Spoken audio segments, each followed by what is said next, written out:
Hello guys, তোমাদের সবাইকে আবার স্বাগত জানাচ্ছি আমার ফিজিক্স ভাই সূর্য ইউটিউব চ্যানেলে। দেখো, এর আগের ভিডিওতে আমি তোমাদের 1, 2 এবং 3 নম্বর পার্টটুকু নিয়ে আমি তোমাদের দেখিয়েছিলাম।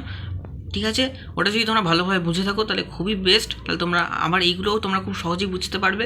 যদি না বুঝে থাকো আরেকবার এই ভিডিওটা তোমরা দেখে আসো। এই ভিডিওটা যদি তোমাদের ভালো লেগে থাকে এবং আগের ভিডিওগুলো যদি তোমাদের ভালো লেগে থাকে অবশ্যই লাইক করো, ঠিক আছে। আর অবশ্যই সাবস্ক্রাইব করতে কিন্তু তোমরা ভুলো না, কারণ এরপর থেকে কিন্তু আমি তোমাদের প্রত্যেকটা ভিডিও এরকমভাবে দিতে থাকবো কিছু কিছু ইম্পর্টেন্ট বিষয়ের উপর। এবং তোমাদের যারা বন্ধুরা এইসব সাবজেক্টগুলোতে দুর্বল রয়েছে অবশ্যই কিন্তু তাদের কাছে তোমরা বেশি বেশি করে এই ভিডিওটা শেয়ার করে দাও এবং আগের ভিডিওগুলো শেয়ার করে দাও। ওকে, তো চলো ভিডিওটা বেশি না বাড়িয়ে শুরু করে দিই। দেখো, আজকে আমরা 4 নম্বর অবস্থান থেকে স্টার্ট করবো। ওকে, 4 নম্বর অবস্থান কি বুঝতেই পারছো, সেন্টার অফ কার্ভেচার আর ফোকাস পয়েন্ট, এই দুইয়ের মাঝে যদি কোনো বস্তুর অবস্থান ঘটে আমরা কি বলেছিলাম, সূত্রে আমরা বলেছি ঠিক বস্তুর অবস্থান কোথায় তৈরি হবে, এই দেখো প্রতিবিম্বের অবস্থান এইখানে তৈরি হবে, অর্থাৎ বক্রতা কেন্দ্র অসীমের ঠিক মাঝখানে তৈরি হবে। ঠিক আছে, বক্রতা কেন্দ্র এবং অসীমের ঠিক মাঝখানে তৈরি হবে। তাহলে তোমরা ব্যাপারটা একটু ছবির মাধ্যমে দেখে নিই। এই দেখো, তাহলে তোমরা দেখতেই পাচ্ছ এখানে যে আমরা কি দেখলাম, বস্তুটার অবস্থান যখন ঠিক ফোকাস আর বক্রতা কেন্দ্রের ঠিক মাঝখানে তৈরি হলো, কি বললাম, যখন ফোকাস আর বক্রতা কেন্দ্রের ঠিক মাঝখানে তৈরি হলো, ঠিক তখন বস্তুটার অবস্থান কোথায়, প্রতিবিম্বের অবস্থান কোথায় তৈরি হলো। দেখো তার জন্য কি হয়েছে, তার জন্য দেখো আমাদের এখানে প্রধান অক্ষের সমান্তরালটা আলোক রশ্মি এসছে, এক্সট্রাটা পাস আউট করলো ফোকাস দিয়ে এবং ফোকাস বিন্দুদের ডিরেক্ট চলে গেল।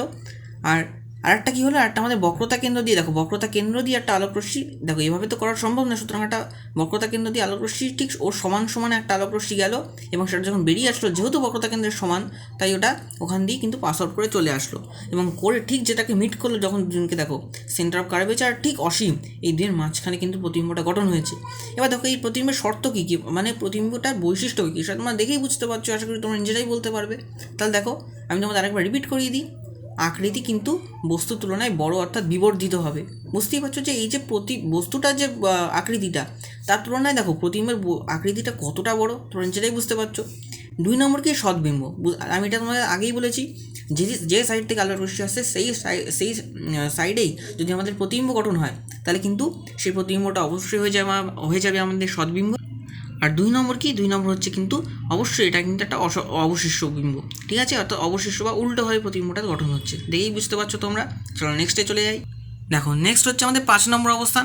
5 নম্বর অবস্থানে তোমাদের কী বলেছিলাম, যে 5 নম্বর অবস্থানে বস্তু যখন ফোকাসে অবস্থান করছে, ভালো করে দেখে নাও, বস্তু যখন ফোকাসে অবস্থান করছে 5 নম্বর অবস্থান, সেক্ষেত্রে প্রতিবিম্বের অবস্থান কোথায় তৈরি হবে, প্রতিবিম্বের অবস্থান কিন্তু ঠিক এই 5 নম্বর, অর্থাৎ একদম অসীমের মধ্যে তৈরি হবে, অর্থাৎ 1 নম্বরের ঠিক উল্টো। 1 নম্বরে আমরা কী বলছিলাম, 1 নম্বরে বলছিলাম যে বস্তুর অবস্থান যদি অসীমে হয় সেক্ষেত্রে প্রতিবিম্বের অবস্থান হবে ফোকাসে। এখানে আমরা বলবো কি, এখানে আমরা বলবো ফোকাসেই যদি কোনো একটা বস্তুর অবস্থান হয়ে থাকে সেক্ষেত্রে তার প্রতিবিম্বের অবস্থান কিন্তু অবশ্যই হয়ে যাবে কোথায়, অসীমে। দেখিনি চলো চিত্রটা। এই দেখো চিত্রটা দেখলে, সূত্রের সঙ্গে মিলে গেল তো একেবারে।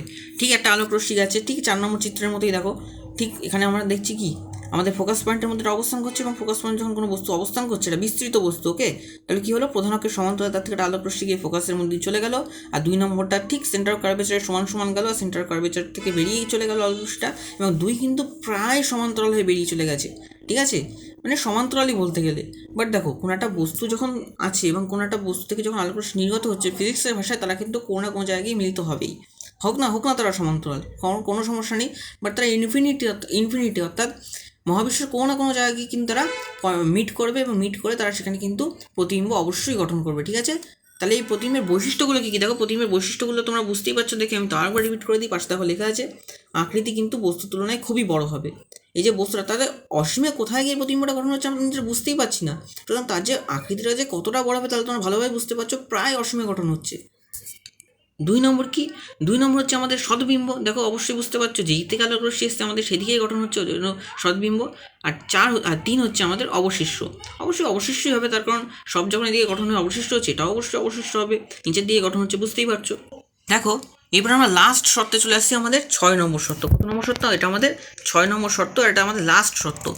কোনো অবতল দর্পণের উপর, ভালোভাবে এটা বোঝো, এটা কিন্তু একটু অন্যগুলোর তুলনায় একটু জটিল রয়েছে। কী যখন একটা বস্তু যখন ফোকাস পয়েন্ট আর মেরুর ঠিক মাঝখানে যখন অবস্থান করবে, ঠিক যখন কোথায় অবস্থান করবে বললাম, ফোকাস পয়েন্ট আর মেরুর ঠিক মাঝখানে যখন কোনো একটা বস্তু অবস্থান করবে তখন সেটা কিন্তু অবশ্যই একটা সদ্বিম্ব হবে, সরি একটা অসৎবিম্ব তৈরি হবে। অর্থাৎ কি না, এটা কিন্তু অবতল দর্পণে যে পার্শ্ব থেকে আলোক রশ্মি আসছে তার ঠিক বিপরীত পার্শ্বে তৈরি হবে। ঠিক আছে, অর্থাৎ অবতল দর্পণে যে পার্শ্ব থেকে আলোক রশ্মি আসছে তার ঠিক বিপরীত পার্শ্বে গঠিত হবে, অর্থাৎ এটা কিন্তু একটা মানে অসৎবিম্ব হবে। ঠিক আছে, তাহলে তোমরা চিত্রটা দেখে নাও। এই দেখো তোমার এই চিত্রটা দেখলে একদম সূত্রের সঙ্গে মিলে গেল। কি বলেছিলাম, যখন মেরু আর ফোকাসের ঠিক মাঝখানে যখন কোনো একটা বস্তু অবস্থান করবে, ঠিক আছে, দেখো তার প্রধান অক্ষের সমান্তরাল একটা আলোকরশ্মি আসলো, আলোকরশ্মিটা এসে ফোকাসের মধ্যে দিয়ে বেরিয়ে চলে গেল। 2 নম্বরটা কি হলো, 2 নম্বর আলোকরশ্মিটা ঠিক এই বক্রতা কেন্দ্রের সমান সমান গেল এবং বক্রতা কেন্দ্র দিয়ে পাস আউট করে চলে গেল। এবং তারা দেখো তারা কিন্তু এই সাইডে কিন্তু তারা মিট করবেই না, ভালোভাবে বুঝতে পারছো। তারা যত আস্তে আস্তে যাচ্ছে তত কিন্তু তারা এক্সপ্যান্ড করছে পরস্পর থেকে তারা দূরে সরে যাচ্ছে। তারা কখনই তারা কাছাকাছি আসবে না। তারা যদি মিটই না করে তাহলে আলোকরশ্মি কী করে, কী হবে, তাহলে আমাদের কি প্রতিবিম্ব গঠন হবে? প্রতিবিম্ব তো গঠন হবেই না। সুতরাং সেক্ষেত্রে আমরা কী করবো, সেক্ষেত্রে আমাদের এই যে আলোকরশ্মিটা পিছনের দিকে আমরা দেখবো যে দুদিকে তারা মিট করার মতো পজিশনে আছে, সেক্ষেত্রে আমরা তাদেরকে মিট করিয়ে দেবো। ডট ডট ডট দিয়ে দেখো তারা আলোকরশ্মিগুলো কোথায় মিট করতে পারতো, যদি তারা এদিকে যেত এই বিন্দুতে, তাহলে তার এই বিন্দু থেকে আমরা টানবো। দেখো এটা কিন্তু সমস্যা, এটাও এই বস্তুটা যেরকম পজিশনে ছিল এটা কিন্তু সেরকম পজিশনে এসছে, তাই এটা কিন্তু এটার তুলনায় হয়ে যাবে কি, এটার তুলনায় হয়ে যাবে অবশ্যই সমশিষ্ট।